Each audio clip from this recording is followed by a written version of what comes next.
ტელერადიო კომპანია Georgian Times-ი წარმოგიდგენთ.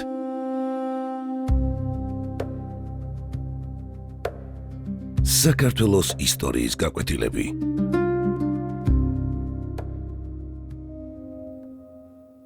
დავით მეოთხე აღმაშენებელი.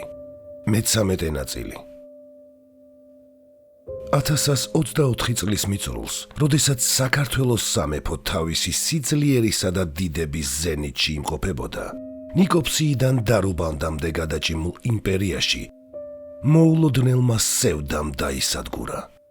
ზამთარში, თოვლის მოსვლისთანავე, 53 წლის ხელმწიფე, რომელმაც მთელი ცხოვრება ბრძოლის ველზე, სახელმწიფო რეფორმებსა და ქვეყნის აღმშენებლობაში გაატარა, ძიმედ დასნეულდა. მესიის მახვილად წოდებული მეფე დავითი სარეცელს იყო მიჯაჭვული. სიკვდილის მოახლოებამ დავითს კალამი ააღებინა და ასე შეიქმნა გალობანი სინანულისანი.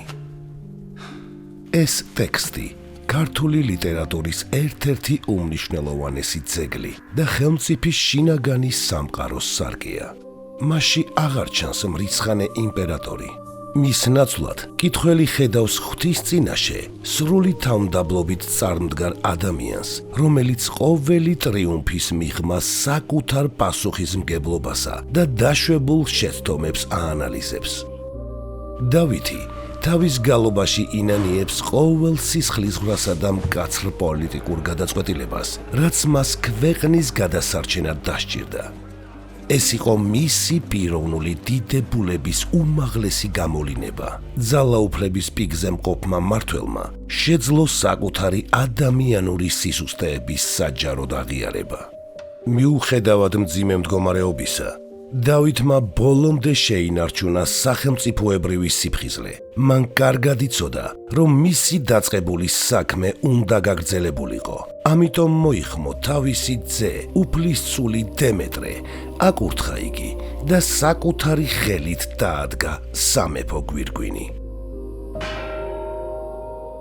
1025 წლის 24 იანვარს, გამთენიისას, დედაქალაქში სამგლოვიარო ზარების ხმამ ეპოქის დასასრული გვამცნო.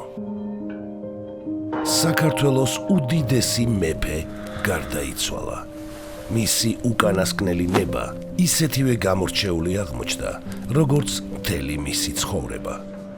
დავითმა ანდერძად დატოვა, რომ დაკრძალულიყო მის მიერვე აგებულ და სამეფოს საწვალედ დადგენილ გელათის მონასტერში. არა მაღალ კვარცხლბეკზე, არამედ პირდაპირ კარიბჭეში. საფლავის ქვა ტაძრის ზღურბლზე ისე განთავსდა, რომ ყოველი შემსვლელი იძულებული იყო მასზე გაევლო. ლოდს მხოლოდ ერთი ფსალმუნისეული წარწერა ამშვენებს. ესე არის განსასვენებელი ჩემი, უკუნითი უკუნისამდე. ესე მთნავს, აქადავე მკვიდრომე.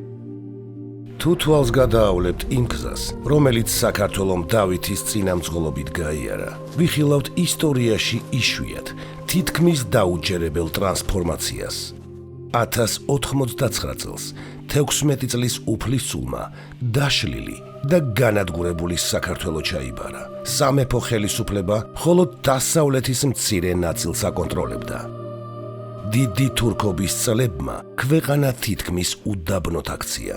მოსახლეობა მთებში იყო გახიზნული, ხოლო ბარის მიწები სელჩუკთა მომთაბარე ტომების საძოვრებად ქცეულიყო. დავითმა ყველაფერი ნულიდან დაიწყო. მან შექმნა დისციპლინირებული და ბრძოლის უნარიანი არმია. ჩამოაყალიბა მტკიცე სახელმწიფო აპარატი და თანმიმდევრული, გააზრებული ბრძოლით ეტაპობრივად დაიბრუნა ყოველი დაკარგული გოჯი მიწა. მისი მოღვაწეობის შეფასებისას შეუძლებელია გვერდი აუაროთ მის სამხედრო გენიას. ერწუხიდან დიდგორამდე დავითმა არაერთხელ დაამტკიცა, რომ მცირე ერსაც შეუძლია სძლიოს უზარმაზარ კოალიციურ არმიებს, თუ მას ერთიანი მიზანი და უბადლო სტრატეგია ჰყავს. დიდგორის ძლევა ის საკვირველმა არა მხოლოდ საქართველო იხსნა, არამედ რეგიონში ძალთა ბალანსი შეცვალა და მთელი ქრისტიანული სამყაროს იმედად იქცა.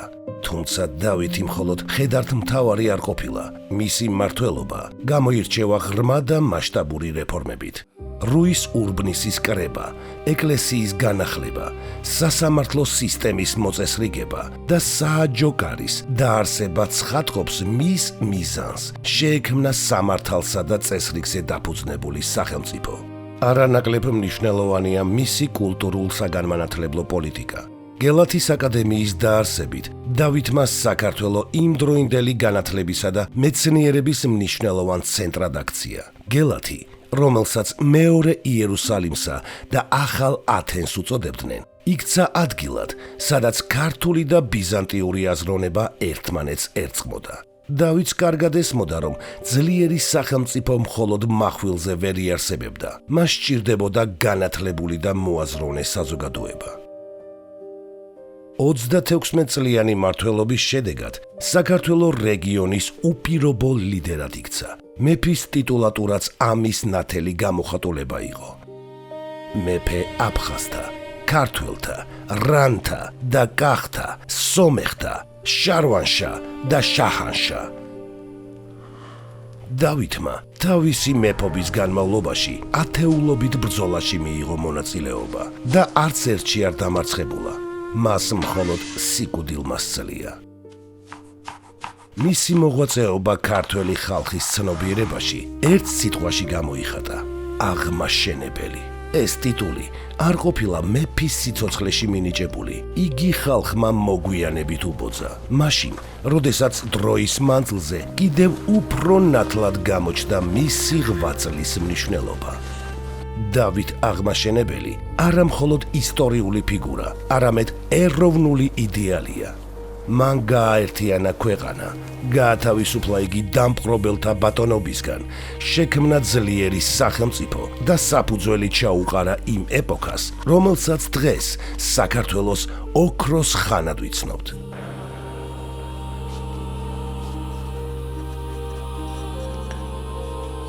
ქართულმა მართლმადიდებელმა ეკლესიამ იგი წმინდანად შერაცხა და მისი ხსენების დღედ 8 თებერვალი დააწესა.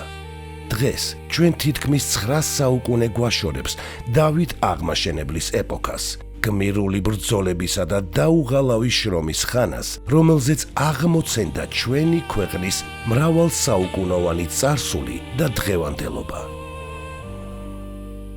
ქართველი ერი სათუთად ინახავს ხსოვნას იმ მოღვაწეთა შესახებ, ვინც ქვეყნის პროგრესისთვის იბრძოდა.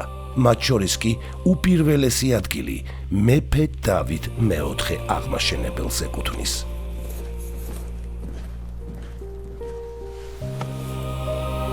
დასასრული.